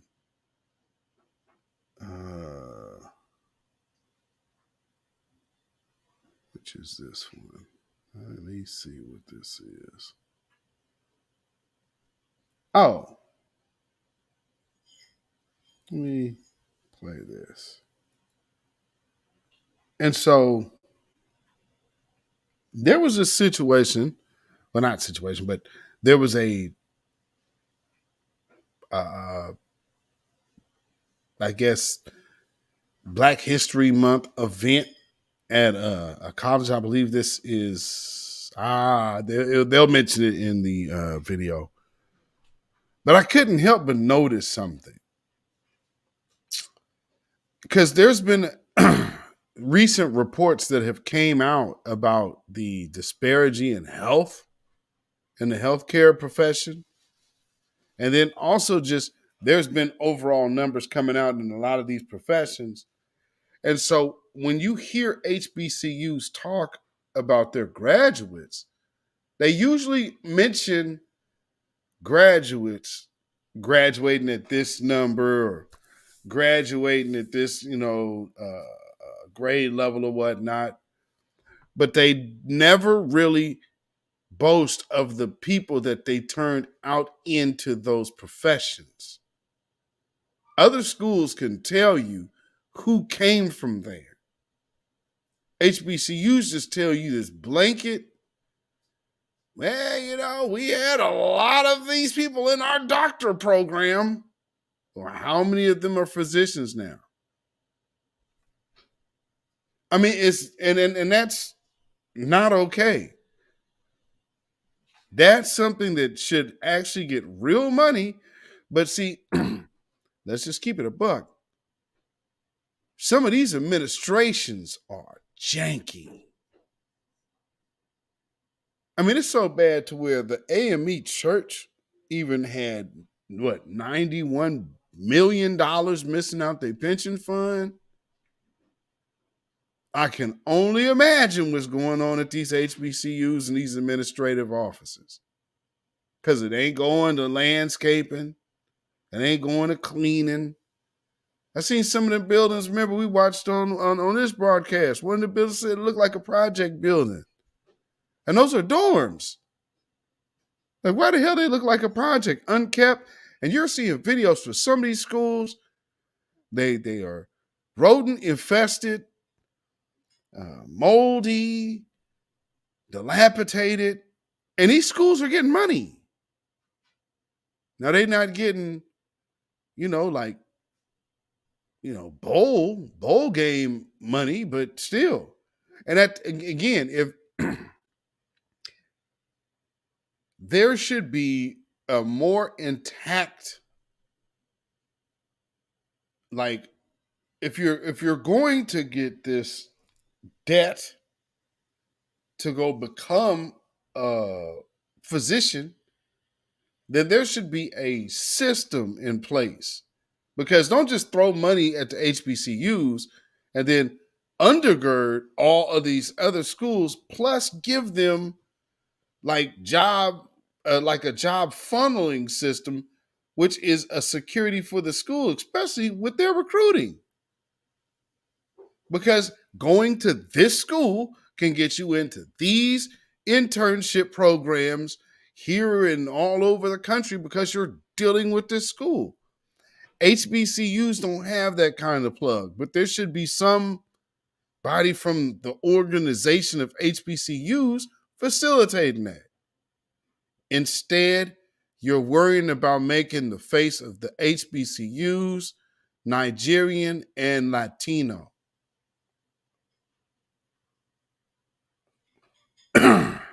So check this out. Tonight, the university hosted its inaugural event, the Great Debate, a Black History Month classic. Students from TSU's Thurgood Marshall School of Law faced off against members of the award-winning TSU debate team. Tonight's debate topic, whether historically black colleges and universities, the advancement is hindered or by systemic issues or administrative issues. HBCUs are the #1 producer of black doctors, black lawyers. Obviously, there's greatness coming from our institutions, where our institutions represent only 3% of colleges and universities, yet we're still graduating black graduates in professional degree programs more than any other school. Organizers hope the event will... That's the problem, though. Because you're graduating doctors, but your doctors are, what, about 3%?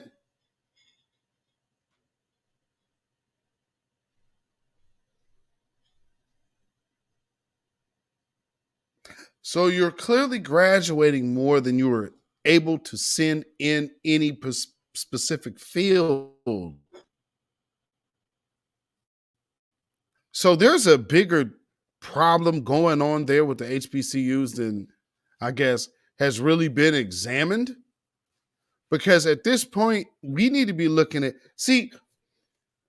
we've been so content with just letting things be on like some halfway nigga shit. And that's where we have to start changing things. Especially when you are a college institution, how are you not getting the same money as these bigger institutions? And it's because there's always some gatekeepers in place. And right now, we're going to have to start going around them gatekeepers to make sure that we ensure our future. Because they have tried to ensure our downfall. And we need to put them on a plane, family. We need to put them on a plane, get them on up out of here. Say, hey, we got your plane ready for you. Fire up the jet. So again, this dude here, fire up the jet. You guys, I hate when people stop getting mad. These people shouldn't even be over here eating at all, because we ain't got ours. So we're gonna need our little piece. Feel me? We're gonna need to be broke off our reparations. Let me say 7 years ago, It was an African that let me know they were getting scholarships to our HBCUs. 50 years. I assumed it was FBA getting those scholarships. Nope.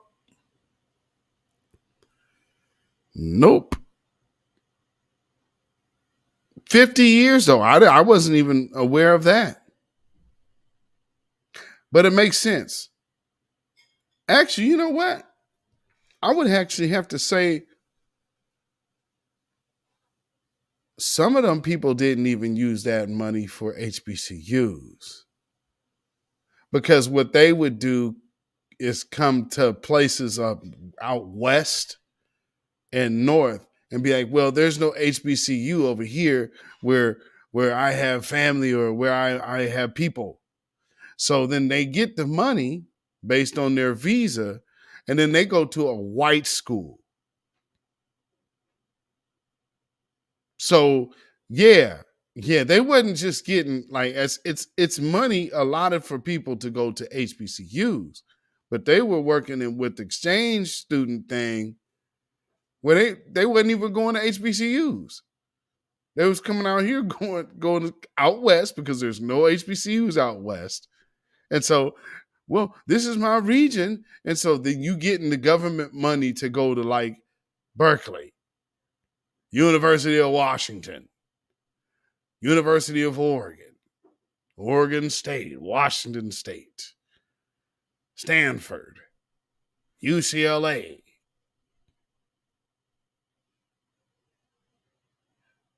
Just put that in perspective, family. That is a cold hustle. And anybody doing that, taking advantage of foundational Black Americans like that, is not a friendly nation. That's not a hate group, but it's not a friendly nation.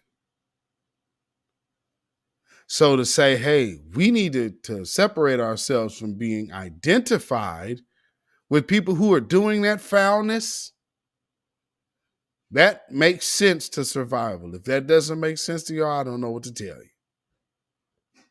But anybody who's willing to do that to you is willing to do anything to you, really. So just keep that in mind, family. You know, it is something to definitely think over. But with that being said, family, we have talked about social indictments because that man, Scott Adams, he ain't alone. And, you know, we've been showing you quite a few people who are thinking along those same lines. So that is not random. And there's larger groups and connections out here, chat boards and more. They even got counterterrorism squads and units that are watching these people that are not bringing about charges or RICO charges or anything, but they know they're there and can see that what they're talking about. And there's been supposed lone wolves attached to these groups that have carried out mass deletions. But, you know, hey, let's go get those rappers. Let's go put those rappers in prison. Because that's what's important. More so than counterterrorism. Rappers. Can't make this one up. Babylon is fallen. Babylon is fallen. Let it fall and let us rise. Can you dig it? Lord. And so, yes, thank you, ladies and gentlemen, once again for hanging out with us again for a weekly wrap-up at the beatzillapdx official show. Please like and share this broadcast. So if you have not already subscribed, you can do so by now. And you can also join as well. You can hit the notification bell, hit the word all. That way you'll be notified every time this channel goes live or a video is uploaded. So with that being said, family, follow me on Instagram and Facebook and Twitter at beatzillapdx. you can email me at Gmail. You can email me at Gmail. That's ourrealtruth@gmail.com. That's ourrealtruth@gmail.com.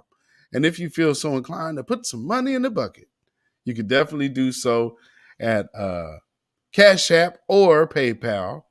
And CashApp is $beatzillapdx. That is $beatzillapdx at CashApp. And at PayPal, it is Zilla Muzak. That is ZILLAMUZAK at PayPal. And then, of course, we got super thanks, super chat. And so, we will be, like I said, be uploading. I'm working on some of the musical stuff. And I'll probably air like some of the music stuff. And then it will not be public for that long. So, I'll let it run for maybe a day, and then I'll be putting it in the members area. And if you want to get back to that type of content, then you will have to become a member. But, we'll leave that one up to you. Come just try it out. And if you don't like it, then, you can leave. And also, family, make sure that you are still subscribed to this channel, because I have been noticing a few of my videos of late have been really, really shadow banned. I went under, just trying to find myself in the browser while I'm live. And yeah, YouTube is doing this thing to where you might see an old video of mine or an up and coming video of mine, but the video that's currently airing at the moment won't even come up unless you go into my channel. So you're going to have to do some things to make that happen. Hopefully you don't have to go through all that hassle though, and YouTube is doing the right thing.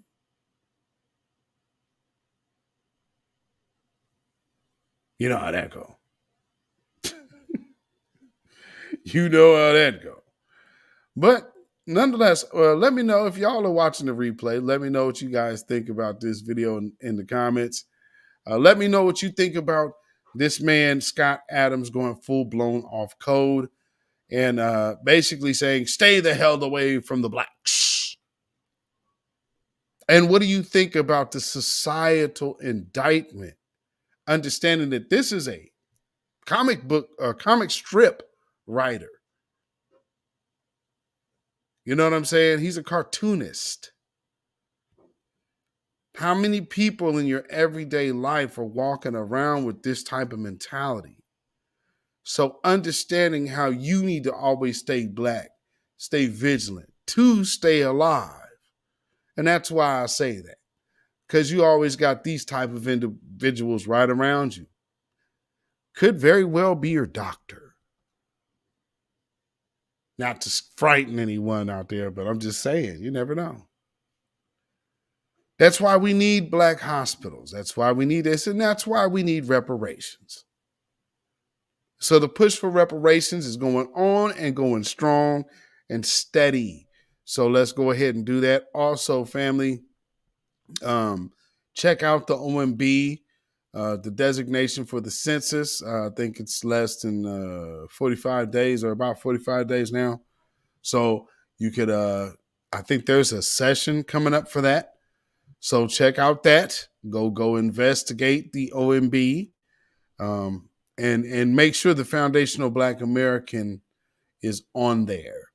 You understand what I'm saying? So because they got, like I said, they got Friedman, they got ADOS, and people are, oh, well, you can't have a trademark this and trademark that.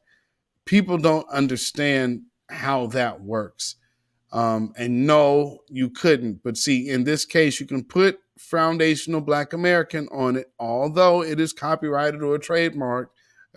You can, because you're not exchanging goods, being designated as Foundational Black Americans as a lineage. There's no goods being exchanged there. That's why ADOS is also there. So y'all understand and don't stress it, not looking at the clear point. Because we have a lot of those nowadays.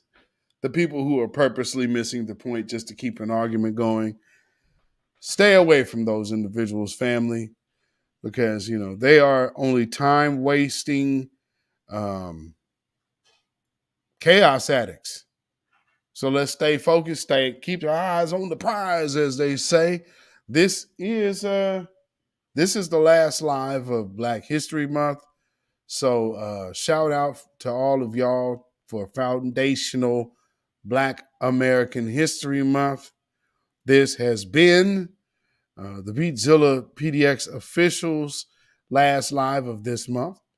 So I will see y'all in March on the next live, but there will be some videos in between now.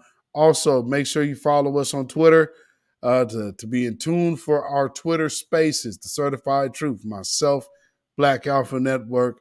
Make sure you tune into those because we always have great conversations there.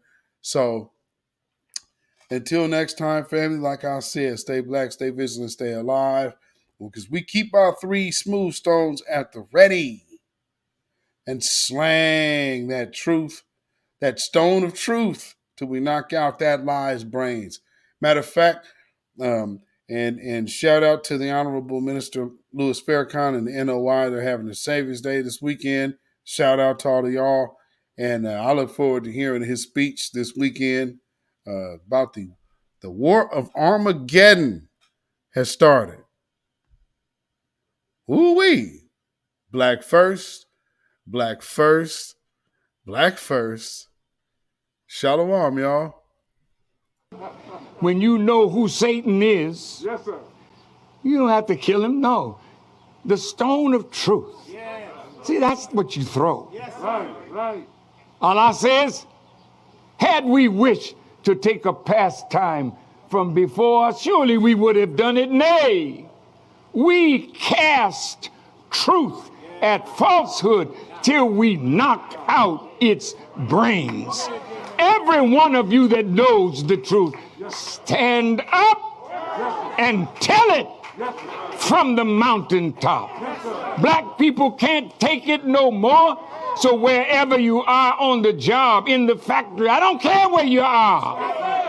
If you know the truth, stand up on the truth and tell Satan, who the hell are you to try and pick my friends?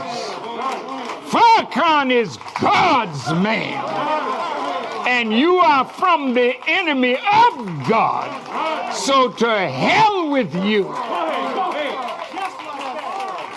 Stand up on it like a man.